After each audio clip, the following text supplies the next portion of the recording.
I think a materialist approach to things is very, very consistent with my experience in Christian social justice. I feel like the deeper I get into anarchist practice, the deeper my faith is getting at the same time. I would hope that, securing means of life for all would be something all people of faith would say, oh yes, that's at the basis of what we believe. Those who are most marginalized know the most about the true, the good, and the beautiful. To me, it's less that I think building class solidarity is a bad thing, as much as it seems like if you don't attend to things like anti-Black racism, that's always going to get in the way of building class solidarity, actually. And when you go back, you find that a lot of revolutionary grassroots participatory movements, the precursors to what you could call the barrio assemblies and these grassroots neighborhood organizations, a lot of these were sponsored by the church. What does it mean to say that the Christian tradition is internally contradictory and there are antagonisms there and you're always being faithful to some aspects and betraying other aspects? Welcome to the Magnificast, a podcast about Christianity and leftist politics. I'm Dean Detloff.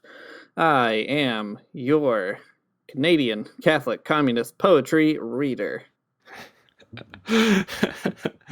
Not Matt Bernico, just a Yankee onlooker from the United States over here, wishing I could get some of that over here. Yeah, well, extremely attainable. You too could come here and read it on Canadian soil. In case you missed last week's episode, we are starting in on an arc exploring poetry, Christianity, and revolutionary politics. And all these references to Canada will make more sense in just a minute. To kick things off, last week we talked about Ernesto Cardenal's exteriorismo aesthetic, a really specific idea about what poetry is, what it should be, and what it does, and the role that poetry played in the Nicaraguan Revolution.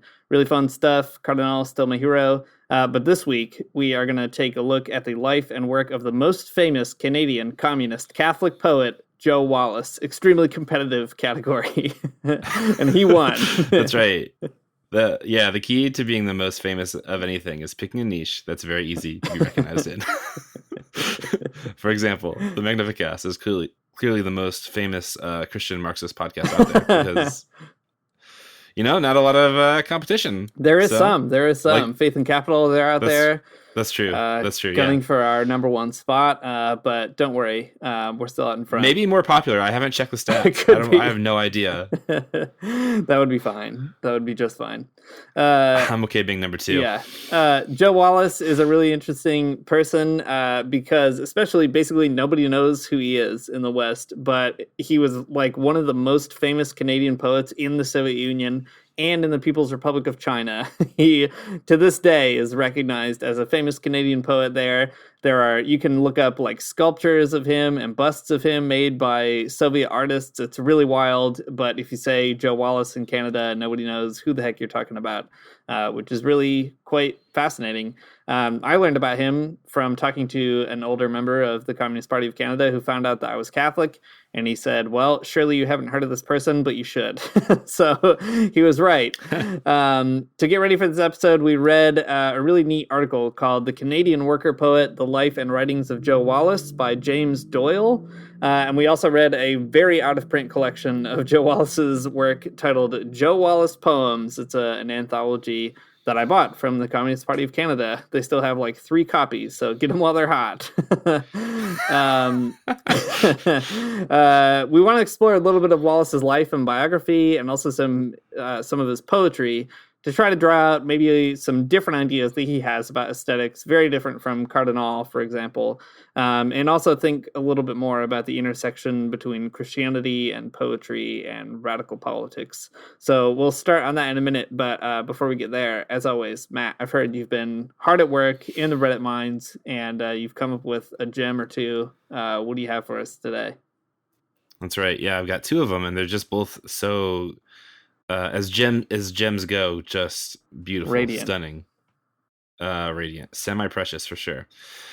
All right, so the first one comes from not reddit.com/r/Christianity, but it comes from reddit.com/r/True Christian. Mm-hmm. So a little bit truer, a little bit more That's Christian than the rest. Stuff. So here, Yeah, it's the good stuff. This is where all the real good youth group boys go to post their posts. Okay, so here it is. It's posted 5 hours ago, Wow. so this is steaming hot still. Yeah. All right. Is everyone naked in heaven?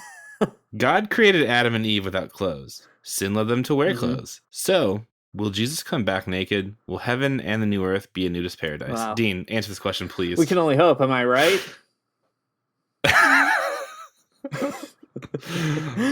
A bunch of naked church ladies and old church men. I don't know. It doesn't sound like paradise to me, but maybe. Yeah. The thing is, though, that everyone will have new bodies in the new heaven. That's right. So That's right. We'll all be slamming tens. You know. That's right. True. That's a great question. I mean, we know from the rapture, for instance, that everybody leaves their clothes right on the ground immediately. So I feel like it's kind of that is the first thing I thought about. It's a real case closed situation here. Yeah, well, okay. A case closed. Everyone in heaven, we'll all be naked, but we'll all also look like the entire cast of Big Brother. Just a bunch of very attractive young people without clothes on. That's right. It's great. I don't know why. This probably says more about me than anything else, but I feel when I think about art, like medieval art and Renaissance art, and I think about naked people in the afterlife, I always think of hell. There's all kinds of like paintings of hell I can think of with naked people in them. But whenever I think of heaven, I guess I just think of like people wearing robes. I don't know. Again, this is probably just saying more about myself. But there you have it. Some psychoanalysts can tell us. They're all those naked babies in heaven, though. They're flying around. They got the trumpets. Well, yeah, but cherubs are just cherubs. You can't sexualize a cherub, Matt. I wouldn't dare, but I'm just saying they are naked people. True, fair enough. You got me. Okay.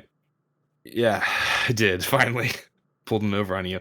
Okay, so that was 5 hours ago. So steaming hot and fresh, but guess what though? This one is from 40 minutes ago. No kidding. Yeah, I'm getting them hot off the presses. So. Faster. Yeah, they're putting them down and I'm picking them right up. So this one's a little bit more difficult, a little bit more challenging for a few different reasons. Okay. So 40 minutes ago, someone asked, my boyfriend said I have a spirit of evil for writing Pokemon fan fiction. Okay. So this user writes, I've been dating a guy for 4 months and I've tried hard to adapt his lifestyle. That's the first mistake. I started going to church with him once a week. Even worse. But he found out that I write Pokemon fan fiction and told me I have a spirit of evil and won't return my texts or phone calls anymore. So what does he mean by this? What can I do about it? Dean, what can this person do about it? Oh my gosh. So, okay, first of all, is this still true Christianity or is this regular Christianity? Regular Christianity. Okay, that's a very important distinction. So we've switched, made a jump. Because the analogous true Christian response is, I just dated somebody who writes Pokemon fan fiction and they have a spirit of evil. What should I do? That's right. Yes. Right. Man, what should you do? You should count yourself lucky that this relationship did not drag on for a year and then you felt pressured to agree to a marriage proposal, because that's what happens in Christian communities. That's how I feel. That's right. They'll give you a promise ring and it'll all be over. You can't write your fan fiction about Mr. Mime anymore, and it's just you're secluded to a life of no Pokemon, and that's right. It's worse than dying. Yeah, if you want to know what Ash Ketchum is up to, you better stay out of your imagination. You better go to a Nintendo approved source like the TV show to find out what's happening there.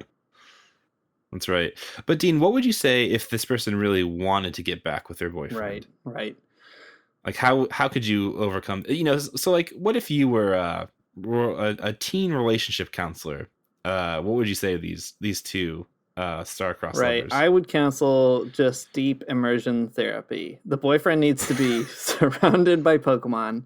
It's a good question. Yeah, surrounded by Pokemon. The TV show has to be on all the time. He's got to want to catch the very best, like no one ever was. I messed that up, and I could tell as the grammar was being put together in my brain. But you know what I'm saying. He needs to be surrounded by Pokemon, and that's the only way to overcome this fear. I think that's really good. Like, has he even seen Pokemon? It's an important question. You can't say something satanic if you've never even gotten into it. Yeah, that's what I said about the Ouija board, and here we are. Yeah, that's true. There's a lot of good Christian themes in Pokemon. I think that's the thing he's really missing out on. Oh, it's full of it. Pikachu is constantly sacrificing himself, like the Christ, for the other Pokemon in the party. That's right. And there's Dugtrio, a Pokemon that's 3 in 1. That's right. I mean, come on. It doesn't get more Trinitarian than Dugtrio. That's the peak right there. Okay. What if instead of Pokemon fan fiction, you made it Christian Pokemon fan fiction? It's like, what if Pikachu got saved? Right. I've heard a Chris Rice song about that. I think that we just need to all of these questions about satanic cartoons. I'll circle back around to Chris Rice. They always do. What would happen? What would happen if Mr. Mime went to church? What would happen if Dugtrio did take the Eucharist? I don't know. Snorlax, hallelujah. The only way we're going to find out is if all the 14-year-olds in the world write fan fiction about it. And 14-year-olds, you got to do it. It's your duty. You got to do it. I feel like that's another good case solved. 40 minutes. It's hot off the presses. Let's only hope that this gets there in the nick of time to save this relationship before it's too late. Right. All right. We've done it. We've emerged from the Reddit mines, covered in just the worst shit that you could imagine, the worst kind of coal. And that's a great way to get into some poetry for the working class. Oh my God. Here we go. You can't stop it. The train is a-rolling. We're going to get to Joe Wallace, his biography in a minute. But before we do that, I feel like we should start with a poem of his. And actually, this sense of humor is good, I think. It's a good vibe because Joe Wallace is a very funny guy.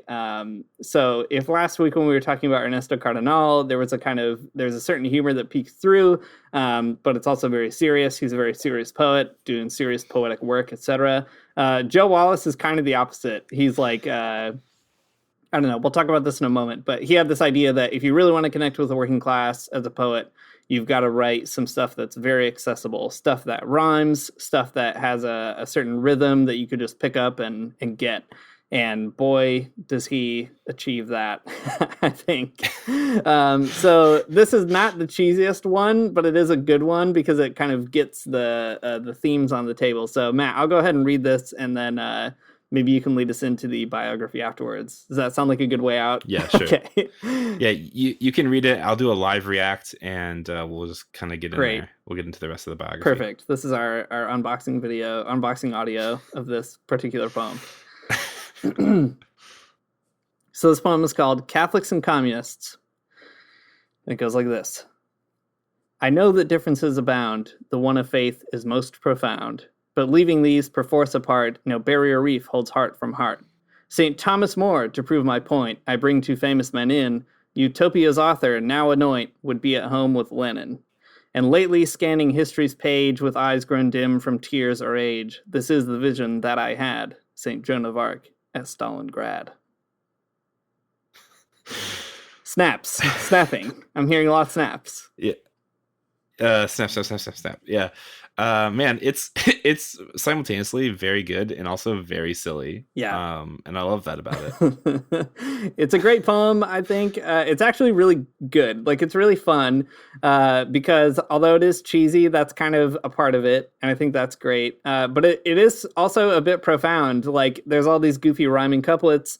And then by the time you get to the end of it, there's this vision of St. Joan of Arc at Stalingrad. And that's such a cool image, right? That he's trying to bring these two parts of himself as a Catholic and a communist together. And to sort of imagine a saint who is known for participating in, military events, etc. All of a sudden also being on the right side of sort of 20th century history as an anti-fascist, I think is a really neat vision, anyway, to sort of close that poem off with. Yeah, it's fun, to say the least. That is the least, okay. You're right. It's fun and it's good. I don't know. I wouldn't know good poetry if it hit me in the face, so this could be great. I don't even know. Well, okay, so Joe Wallace has a lot of interesting stuff going on in his life. He has a pretty fascinating life being a communist in Canada throughout the sort of 20th century, especially when a lot of when being a communist in Canada was illegal. But in James Doyle's biography of Wallace, he introduces him like this. Joe Wallace's poetry declared Milton Acorn, which is even just too ridiculous of a name. Milton Acorn, also a workers' poet, should be noted. Really? It's No true. way. All right. Okay, I'll try to bracket how funny his name is. Joe Wallace's poetry declared Milton Acorn in 1977 was usually bad, but sometimes totally inspired. I agree, 100%. I feel that way about this podcast, so that's great. Yeah, that's true. It is usually bad, but sometimes totally inspired. Okay, the author of 5 volumes of verse, Wallace was for almost all of his adult life a member of the Communist Party of Canada. He was also a reporter and columnist for several periodicals, including 3 major Canadian communist newspapers: The Worker, which was published in 1922 1936, the Daily Clarion from 1936 to 39, and the Canadian Tribune from 1940 to 75. Besides being an active communist, Wallace remained all his life a practicing member of the Roman Catholic Church, and the interaction between his religious and political loyalties is evident in much of his writing. So even in that first poem, it is extremely evident because it's called Catholics and Communists. So right there to bite you in the face. But that's who Joe Wallace is in a nutshell. He wrote usually bad, but sometimes totally inspired poetry. He was a communist and a journalist and a Catholic. All of those things in one. It's a lot, but pretty cool. It is a lot and pretty cool. I really love Joe Wallace for a lot of reasons. We'll talk about his biography, which is extremely wild and fascinating. He's one of these characters who I think has kind of, I don't know, he almost like symbolizes many things all at once just by virtue of the life that he led. But in many respects, he's also an extremely normal dude. He's a super committed communist or whatever, but like he separated from his wife at one point in his life. Maybe we'll talk more about this later. But he decided to remain a bachelor for all of his life in deference to the Catholic Church's teaching about marriage. So like a really interesting person in how committed he is to both of these things at once. He's all in for communism and he's all in for the Catholic Church in a way that I think is quite fascinating. Yeah, I think that the bachelor thing ends up being kind of a litmus test for his Catholicism. Yeah, that's right. It shows that he's sort of serious about it. Not sort of, extremely serious about it. Right. Yeah, and also interesting because it's like a really common, if you read biographies of communists in the United States or Canada, it's actually like almost a joke that a lot of them grow up Roman Catholic because that was an important sort of base for the working class.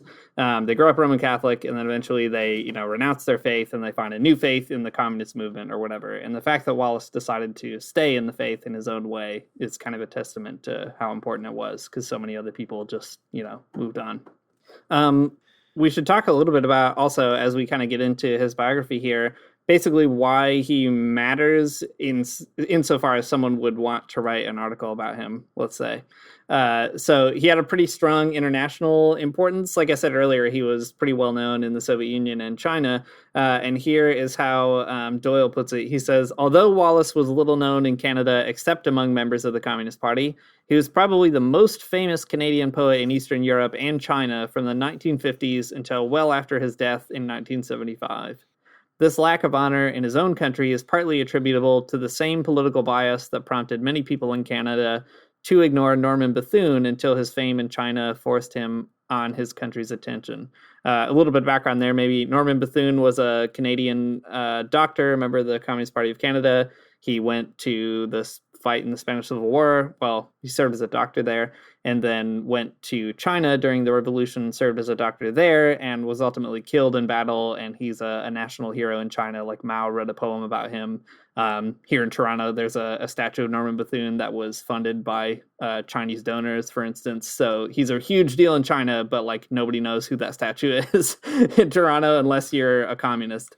So there's a kind of analogy here that Wallace is kind of similar to that. Yeah, it's wild. Norman Bethune too, in China, during like the Mao era, everyone, all the school kids had to read the essay about Norman Bethune. So it's like, he's a big deal. Right. But Joe Wallace too, just not as big of a deal as Norman Bethune. Yeah, I guess. If it was a contest. Bethune also wrote a pretty famous poem actually called Wounds, which you should look up. I don't know. We won't talk about it in this episode, I guess. But if you're craving that Canadian communist poetry content, there's one more lead.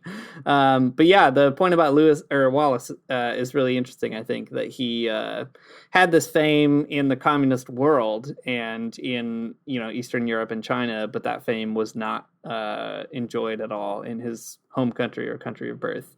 So we'll talk about how he got there, but really interesting thing. One more quick plug for people who are not famous in North America but famous in the Soviet Union is Dean Reed. If you guys don't listen to the extremely specific Colorado history podcast Lost Highways, you should. One of our friends, Tyler Hill, is part of the show, and they made an episode a while back called Rock Around the Block about this guy named Dean Reed, who was like in Hollywood and was sort of like a like the archetypal sort of like pop star in the 50s. But anyways, he wasn't popular at all in the United States, and he like blew up in Chile, and he moved there, and then he just like became a socialist, and that's him. So anyways, I guess all I have to say is to illustrate the larger point that there are all these types of like kind of American or North American artists who end up like becoming kind of interested in revolutionary politics and then like blowing up in those countries, but not in the United States. So pretty wild stuff. Yeah, that is a really fantastic episode. Also, it's like a good episode of a podcast in many ways, just like good storytelling, but also a lot of really fun songs by Dean Reed, the Elvis slash like early country rock star of the Soviet Union. So back to Joe Wallace. Maybe we should start a little bit in terms of his biography at the top, and we'll do kind of a kind of extended dive into his life history, and then we'll read another poem in a little bit. So he grew up in a working class family. He, Doyle says, had an abusive mother, and he tried to run away. And as a result of trying to run away, he got sent to Catholic school. And there's a great story about that, which I'll just read here. Doyle puts it so well. He says, when Joe ran away from home at the age of 11, his father deferred to community notions about problem children and had his son committed for a year to a reformatory St. Patrick's Catholic home for boys. Although late 20th century society has concluded that such institutions are as likely to contribute to delinquency as to correct it, thanks Doyle, that's great, Wallace claimed that he profited from the time at St. Patrick's. I got to know boys who are mainly from the slums. This is a quote from Wallace. They were in there for arson, for theft, for incorrigible mooching, and all kinds of petty crimes. But to me, they were just like other boys, good ones, practically no vicious ones, and ones with all kinds of promise. So that also gives you just a look at the extremely wholesome worldview of Joe Wallace. In school, he was apparently known for being good at speaking and writing. He became a political orator, and he got really interested in politics pretty soon after. So a kind of interesting start. He was part of this Catholic reformatory all the way back to his youth, but still kind of held this optimism about the human spirit and the working class or people from disadvantaged, backgrounds. That sounds about right. I have no idea what incorrigible mooching is, but it doesn't sound that bad. Dad, give me that money, Dad. Buy me the Legos. Okay. So he was a writer. He was a speaker. He was becoming interested in politics. He kind of like fell in with the liberals in Halifax, Nova Scotia, where he was. And there's this really funny, I don't know, Doyle puts this transition from being sort of like a liberal to a communist. This very sort of funny story, again, which it highlights just the wholesomeness of Wallace in general. So I'll read Doyle here again because it's too good. By 1919, his interest in radical politics had been further inspired by the Russian Revolution. During his speeches at political meetings, he found himself heckled by leftists, but instead of trying to blast them or knock them down, he'd say, "You're certainly right," and the effect of that was that they came to me afterward with pamphlets. In 1920, he resigned from the Liberals to join the Socialist Halifax Labour Party, which subsequently affiliated with the Providence-wide organization, then with the National Canadian Labour Party. So this is so funny because it's just like giving speeches, getting heckled by the Bernie Bros or That's whoever, right. And then he's just like, yeah, good point. You're right. I love too that they're like so surprised that they come to him with pamphlets afterwards. Like you have to imagine they did not expect to be told they were right from the stage. Yeah, I find I resonate a lot with this. I'm not a super argumentative person, and I feel like if someone just points out how I'm wrong, I'll usually just agree with them. And this would be me. This is how easy it is to persuade me to join your communist party. Yeah, good point. Yeah. So historically, at that time, the Communist Party of Canada wasn't around yet in 1919, not quite. So the Canadian Labour Party was one among several other groups that were kind of, feeding into what would become the communist movement. And soon after that, he becomes a communist, even down to the point of ending up in what would become the Communist Party. So kind of rushing through here, but there's a lot that we still have to get to. Doyle puts it this way. In 1922, the Labour Party affiliated with the newly formed Workers' Party of Canada.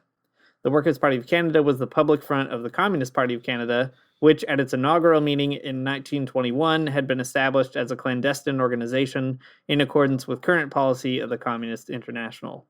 Wallace's career as a communist writer now began in earnest when he became a regular contributor of poems, news items, and editorials to the party's national weekly newspaper, The Worker.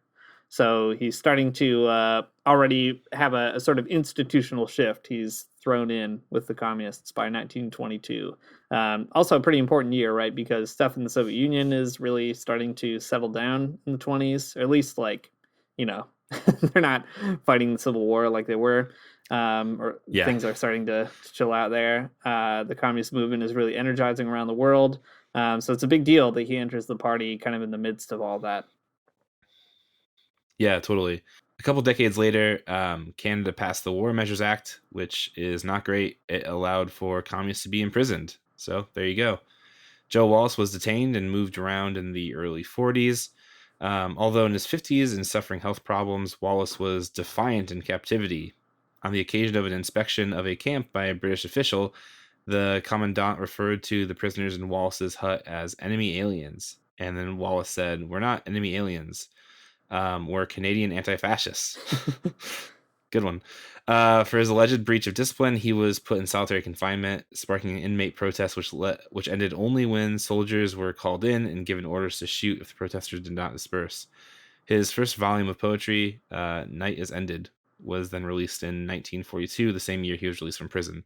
So, it's not just like Joe Wallace was like, I don't know, a part of a party that wasn't like important, but it was a dangerous party. It was one that was thought of to be so dangerous that they were arrested. So I don't know, I guess it just kind of lends some texture to the political credentials of Joe Wallace, that he is a communist and one that was willing to go to jail for it, but also a Catholic and one who was willing to remain a bachelor for it. Right. I don't know, these things are important, and it's important that we kind of like balance them out, so that you can see that he's committed in both ends. It's not just like one or the other. It's not one is farce and one is serious, but they're both like these serious parts of his lives that he's like willing to really put up about. Yeah, that's right. I really like too that he's in the prisons when he's in his 50s, which is probably not a great time, not how you want to spend your time in prison. And you can imagine all kinds of people in their 50s probably wouldn't want to be in prison, and you could do all kinds of things to not land yourself in solitary confinement. But the fact that Joe Wallace was standing up for what they believe in and not being willing to be labeled an enemy alien or something like that, but really making it clear why they were in prison, I think is a big deal. And the fact that he's an orator and trying to stir up all these other prisoners, which did end up happening, I think is really, a testament to his commitment to the cause. Most people when they're in their 50s are thinking about retirement in a decade. And Wallace is in prison thinking about how he needs to speak up for anti-fascism in Canada, which I think is a really kind of moving portrait, as funny as it kind of is. Yeah, definitely. Well, apart from that, there's a lot more to his life. It is, an entire life, so it's hard to get through in its entirety, but here's a few more of the greatest hits of Joe Wallace's life. So he was released from prison in 1942. In 1950, sort of the mid-50s, I guess, he was known as a really prominent communist creative writer. In 55, he retired from work and he dove into writing full-time, and then in 57, He ended up touring the Soviet Union and the People's Republic of China. In the 60s, the early 60s, he lived in Russia, and that's interesting. In 66, there's this interesting story about how he was invited by the Soviet government as a guest on a summer cruise in recognition of his fame overseas. Love it. That's like the that's like the equivalent of like the podcast cruises that people go on these days. You can go see Travis McElroy on this podcast cruise, but in 1966 you go see Joe Wallace on the Soviet cruise. Soviet poetry cruise. That's right, with John Hodgman. In 1968, he moves to a retirement home in Vancouver, and in 1975 he dies in Vancouver. So, it's probably also worth saying too that before he retired, he was a factory worker, and that kind of drove him closer to identifying with the proletariat and that whole kind of thing. But so a writer, a factory worker, a poet, all these things. He toured the Soviet Union. He lived in Russia. The cruise, it was great. And then in Vancouver, and that's kind of where his story ends. I don't know. That's his life in a nutshell. I mean, not enough to do it justice for sure. We'll post this Doyle article, and you guys can read it for yourselves if you really want to. But before we move on to kind of some of the criticism and aesthetic thought behind Joe Wallace's work, I thought we could probably read another poem. Yeah, that sounds great. This one's called The Bridge. A Catholic by faith, a communist by conviction, and I see no final contradiction. My worries are of another sort. In both respects I have fallen short, and so because of my double guilt, the bridge between us is still not built. Not mine alone, alas, but others. My guilt is shared by both my brothers. So pretty clear what this is about. There's no like deep metaphor or vague meaning. It's just like, look, I'm a Catholic, I'm a communist. Not done great at both at sometimes. The bridge between them is not built. And it's the my guilt is shared by both my brothers is kind of an interesting line too. The brothers of Catholicism and communism together, they haven't been able to bridge the gap. And I don't know, interesting way to work out the Marxist Christian dialogue in a short poem that rhymes a lot. Yeah, I actually like this poem a lot because it is very short, but some of the lines are just, I don't know, maybe they just resonate with me because I feel sort of seen in a certain way. But that line where he says right in the beginning, Catholic by faith, communist by conviction, I see no final contradiction. And then he says, my worries are of another sort. In both respects, I've fallen short. I love that because it's like, well, yeah, there's, I don't know, people think there are contradictions between Catholics and communists. Not me. What I'm really concerned about is like how I haven't really lived up to both of these demands or commitments. That's the thing that keeps me up, not where these two are apart, but where I haven't been able to, be faithful to both of them, I think is a really moving kind of portrait and a unique perspective. Yeah, I agree. Well, so you've heard two of his poems. And I mean, he wrote a lot. There's a lot more that you could read, but these are pretty illustrative of kind of his style, I think, right? Like that they rhyme. That's the big thing. They got a rhyme, which is fine. I don't have any problems with that. But they, sometimes are interesting, sometimes have like, some cool meaning, and sometimes are a little bit corny. That's kind of the big vibe, though, that a lot of critics have come away with as well. One of the more well-known critics of his poetry is Northrop Frye, sort of a literary critic who taught at the University of Toronto. There's a good statue of him sitting on a bench out there somewhere. I saw it once. Anyways, Northrop Frye has a lot to say about Wallace's poetry. And Northrop Frye, I don't know. I don't think a lot of things to say about him. But I think he's kind of right, but also a little bit too serious about it. Northrop Frye says this, or I guess this is Doyle relating Northrop Frye's criticism.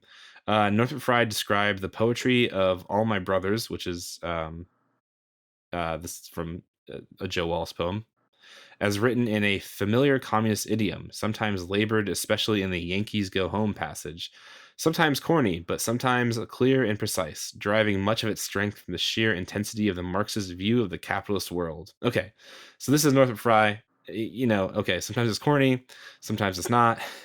But listen, it's Marxist and it tells you that. That's right. Yeah, that's true. And I mean, it's true that sometimes the poetry is labored and sometimes it is corny. But those moments really shine through, I think, when he's giving you that Marxist analysis. And it leads me to think of another thing that Fry said that's drawn out by Doyle as well. So Fry reviewed a later book of poetry called Hi Sister, Hi Brother by Joe Wallace.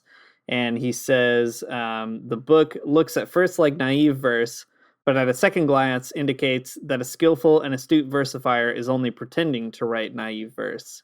And I think this is actually like a very good insight into what Joe Wallace is up to. Joe Wallace really apprenticed himself to 19th century poets, whereas many other Marxist poets like, I don't know, Pablo Neruda or Bertolt Brecht or other people were kind of experimenting with new forms. And like we talked about last week, Ernesto Cardenal had this sort of modernist drive. Wallace really went in the other direction, but I like this idea that, well, he's apprenticed himself to that tradition and he knows it very, very well, but he's pretending to write naively in a way that, I don't know, tries to draw people in, and then every once in a while he just like hits you with a certain line. And I think that is like, I don't know, it rings true in my reading of Wallace's poetry, and I think it's good for Fry to recognize that subtlety in Wallace's work. Yeah, I think so too. The pretending to write naive verse is a really confusing statement to me. I don't know, like why is it pretending to write that? What if it is naive verse, but sometimes naive verse is just good? I don't know. I think it's like it's just, to me it seems like a convoluted way of saying something, but that's fine. Northrop Frye is smarter than me. Yeah, well, here's some more from Milton Acorn, another of the critics here. So this is Doyle picking up Acorn's criticism of Wallace. Wallace's failure to achieve fame was his own damn fault, Milton Acorn complained. He published good poems, some stunning ones, but many so bad they made readers never wish to hear from him again. Acorn was not strictly accurate about Wallace's failure since he had achieved fame abroad, but his neglect in Canada was certainly attributable in part to his lack of self-criticism. His failure to achieve recognition from Canadian critics and other poets might also be attributable to his conviction that the most suitable poetic idiom for his purposes was to be found in 19th century verse. Most of his compositions employed the closed forms favored by his 19th century poetic masters. His favorite rhythm was a simple and almost metronomically regular iambic tetrameter. His poems were usually arranged in AABB or ABAB, rhyming quatrains. He did disperse the other meters in rhyme schemes throughout his work, and once or twice even perilously came close to free verse, but he never thought of poetic form as flexible material for experimentation. As he indicated in his preface to The Golden Legend, a book he wrote, he rejected most of the new literary fashions because he did not want to write for poets, critics, and professional intellectuals. His intended audience was the working class reader, and his poems deliberately recall the schoolroom verse that reformed the idea of poetry for several generations of such readers.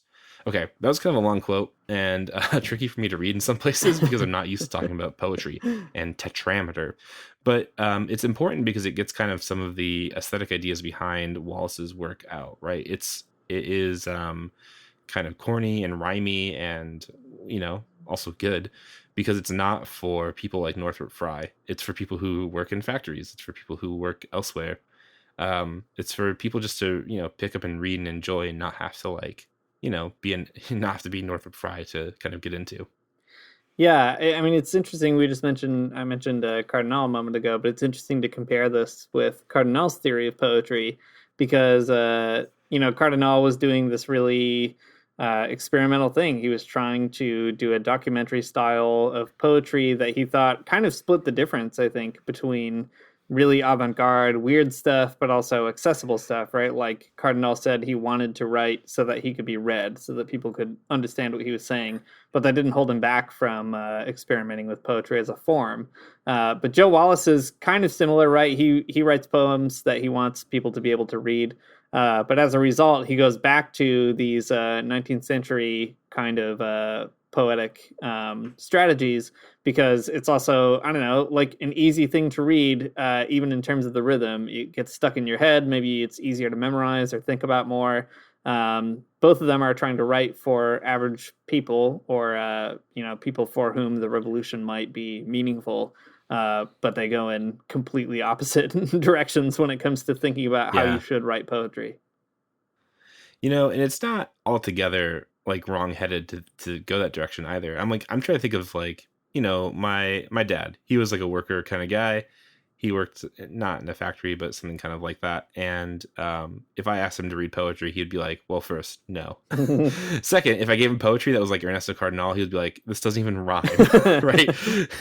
But here, at least, that part would be already kind of finished and done with.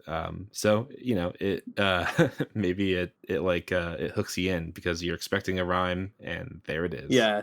That's true. And I mean, a lot of Joe Wallace's poems are very funny. Like, we've read a couple of the religious ones for obvious reasons in the podcast, but he has like some really funny poems just about, I don't know, like how rich people think and what they do, or poems about anti-imperialism, or poems about like presidents going to hell and like what the devil thinks about that.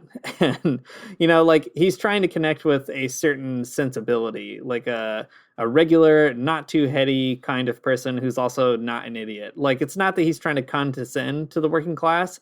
I think he's just trying to be playful with the sorts of like, media worlds that his peers would have been familiar with, right? Like, he dies in the 1970s. So this is a time when people would have read a lot of text and committed poems to memory as like a normal person. So I think that is really fascinating too, right? That like, Cardenal is trying to elevate people to the level at which poetry would become more and more meaningful as the people developed their spirit and their artistic sensibilities. But Wallace is trying to maybe provoke somebody to think differently or meet them where they're at, and that would be accomplishing kind of a similar goal with a different strategy. Yeah, I guess I want to make it clear too that Joe Wallace was not condescending. Right. He wasn't like sort of stooping down to like, write something for the people, because like some of the things that he would write, were like really smart and clever too. One of the poems that's in the Joe Wallace poem book is called Prayer of the Employer. And it is very funny and very sarcastic. I'll just read the first bit. It's kind of longer, so I won't read it all, but it goes like this. God bless the boll weevil. Without it, cotton would be so abundant. The price would be rotten. And here's to the sawfly that ruins our wheat and keeps us from starving from too much to eat. Many thanks to the fires that daily rise and burn up the surplus of building supplies. So you get the kind of idea, right? That here it's like, God bless all these things that go wrong in the workplace. They make like, workers' lives hell, but for the employer, it's very good because it, creates scarcity or whatever else, So, all I'm trying to say is that he's not like trying to dumb down some ideas. He's like writing very clever things that workers are capable of understanding, I think. So yeah, it's good. That's right. I mean, it's political education, no doubt about that. Yeah, absolutely. So yeah, it's, political education, and it's propaganda in like the best way. Right. Yeah. The last few sections of that poem we should read too, because they kind of drive this home. He ends that poem saying, "But despite all disasters that aid our enjoyment, we overproduce and cause unemployment. So down on our knees, let us pray for a war that will help some make millions and kill millions more." So again, a troubling sort of parody of how bosses think, but an important one because that is actually how bosses think, or how capitalism needs you to think, right? And to be able to communicate that in a way that's accessible through poetry, whether it's effective or not, I don't really know. Apparently nobody in Canada knew who he was, but it seems like a good strategy to me anyway. Yeah, for sure. Actually, it reminds me a lot of Utah Phillips has like a poem called The Boss. Oh, that's yeah. really famous kind of in the IWW I don't know, milieu, but basically it's a really similar type of idea, but it's like from instead of being the prayer of the employer, this is like the prayer to the boss from the worker, right? And it's but similar sort of tongue in cheek, using religious language to pull out like why this is so stupid that we think this way, and it's cool. Yeah, I think so. Yeah, Utah Phillips is a good analog here also, because Utah Phillips is also very silly and naive and goofy, but not without sacrificing a good critical edge that makes you think. Yeah, that's right. It's almost like these things kind of pull your guard down in a way. like you're reading the rhymes and you're like, this is kind of a cute rhyming thing that I'm reading, and then all of a sudden you're like, whoa, capitalists make a lot of money off of war. Like it disarms you in an interesting way. Yeah, definitely. So not all of the criticism that Joe Wallace got was bad. Here's a few more uplifting pieces that pull out why Joe Wallace is good, in fact. So this is a quote from Barker Fairley, who painted Joe Wallace's portrait in 1957. Barker Fairley says, not that he was a great genius, but he stood for something, which is not a bad thing in a poet. I'll take it. I mean, if someone ever said that about me, it'd be fine. It'd be good enough. Okay. Also a positive, I guess sort of positive at least. This is again from the Doyle article. He was a fanatic about rhyme. In a day when most poets were a fanatic about not rhyming, Acorn observed, back to Milton Acorn. Not only did he deny poems which didn't rhyme, he thought something was necessarily a poem if he managed to rhyme it. Me too. I agree. I love that.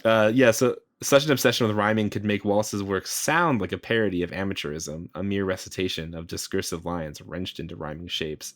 All of the critics go out of their way, though, to be like, listen, he just sounds like he's an amateur. He just sounds naive, which is like a really kind way of saying that. But I mean, it's true. It is true that he's not, he's a master of a particular type of poetry. That he like is very learned of, and he knows a lot about it, but it's funny that they just have to keep reiterating like this sounds like he doesn't know what he's doing. Yeah, I mean, I love it because he's like this guy is the dad joke of communist poets. Yeah. That's right. Like someone's got to do it. You hate dad jokes, but every once in a while you hear one and you're like, well, that one's pretty good though. You hate propaganda, but every now and again you're like, yeah, this one's a good one. Well, let me read one of my favorite poems, and we can talk about that a little bit as we sort of come up to the end here. So this is a poem called Do You Believe in Man? Here's what he says. But when they got to heaven, to their astonishment, there was Nikolai Lenin, and right in his element, finding there the classless world that filled his life with fire. From every man the best he has, to each his heart's desire. Lenin in his leisure hours does the things he'd like, stops and swaps a rebel yarn with his friend St. Mike. Each one telling in his turn, it doesn't matter which, the hot foot he gave Lucifer, the burns rush to the rich. And when they have a round or two, if Mike begins to prod, by slyly asking Nikolai if he believes in God, Lenin on the table spreads the latest 5-year plan, and just as slyly asks St. Mike, do you believe in man? I love it. It's perfect. That's a good one, though. It's a great poem. That's the good one. It's cool. It's cool and clever and good, and it rhymes. And those are the things I need in a poem. That's great. I like this poem a lot for a lot of reasons, but that end just hits the rest of the notes so well, I feel. That idea that, it's Michael the Archangel and Lenin hanging out in a bar, and they're drinking, and Michael the Archangel asks Lenin if he believes in God while they're in heaven is also already like a very funny scene. And then Lenin putting out like a big blueprint of like the economic planning of heaven and asking Michael the Archangel if he believes in the power of humanity is just such like a perfect image. I don't know. Again, maybe I'm just like, I feel seen here or something, but that just feels like what's happening in my brain all the time. Yeah, the same thing's happening in my brain, but also they're both naked because they're in heaven. Right. Of course. And they're both tiny. They're both little babies, fat babies, cherubs. That's right. Cool. Well, what do you think we can take away from Joe Wallace and all of his very good poetry? Well, I think a few things. As I've thought more about Joe Wallace this week, I feel, first of all, I think it's cool that he really throws down the gauntlet about sort of mixing what you might call low culture or accessible arts with really profound ideas, like pulling together politics and religion in a way that actually communicates something pretty unique, I think, and really significant. That's very cool. And also the fact that these poems are done in such a almost formulaic way and with such an accessible feeling to them, I think is encouraging too, because the idea that Joe Wallace is sort of expressing is like anybody can write a poem about the working class. All you got to do is write AB on a sheet of line paper, and like you're off to the races. Just make them rhyme, and you've got it. You've got a poem. They can suck. Northrop Frye will tell you they suck, but every once in a while there's one that's very good, and I love that. Like that makes me feel confident. Maybe I will one day write a poem. That's right. Usually bad, but sometimes totally inspired is great. I agree. I think that's cool. It's definitely a different approach to the creation of political art than Ernesto Cardenal. It's not creating a new human, right? It's not creating a new society necessarily. It's definitely like, I don't know, it's making something though that is on the way. Like it's the bridge that maybe you're not going to live up to, but it's on the way to the new society. Yeah, I mean, it's interesting, too, to think of this as Joe Wallace is writing poetry in a society that is not even close to a revolutionary moment in Canada. Right. Yeah. And he's going to other societies, right? He lives in Russia for a couple of years. He's aware of where it has happened, but like he's thinking about Canada, and he dies in Canada. And that is a very different context than writing poetry in a place like Nicaragua, even before and after the revolution. And it makes me wonder, how much of that is also really important to think through when you consider maybe the differences between someone like Wallace and Cardenal, like why they would feel motivated to write in the way that they did. Yeah, totally. That's a good point. I did it. In the next couple of weeks, we are going to have some real life poets to come on the show and tell us actually meaningful information about the connections between poetry and Marxism and Christianity. But hopefully this has been kind of a helpful foundation or groundwork for it, thinking about these two poets, Cardenal and Wallace. I don't know, Matt, is there anything that you are super pumped about thinking about with respect to poetry? Like I said last week, I don't know a ton about poetry, and I'm terribly underread in that area. But learning about sort of the the political and the pedagogical parts of poetry, I think are really interesting. For Cardenal, it was like imagining a new world that you could live in now that the revolution has happened there. And for Wallace, it's like giving a type of political education to workers through the means of poetry. I think that's a really cool thing. Both are propagandistic in a way, and I think that's really interesting. I think propaganda is good, and in the form of poetry, I think it's particularly powerful. So I'm into it. Yeah, that sounds good. Well, I guess we'll come around to it all again next week. Thanks for listening to the Magnificast. If you like what you heard, you can find us on Patreon at patreon.com/the Magnificast. You can find us on Twitter at the Magnificast there as well. We're on Facebook. We have a group called the Magnificast Basement. Let me think. Oh, dang. We should have mentioned this at the top of the episode. Maybe we will mention it again later. But Sarah New, who's been on the show in the past, wrote a neat article at Religion and Politics where she mentions our podcast and other Christian socialists. So many thanks to Sarah, and you should read that article if you haven't. Our music is, as always, by Amoria Armstrong, and our outro is by the Illogical Spoon. See you next week. Heaven come to earth and there won't be no church. We'll meet down by the riverside. There we'll swim with all creation. Never get tired, never bored. Don't worry, someday there'll be no dam between us and our Lord.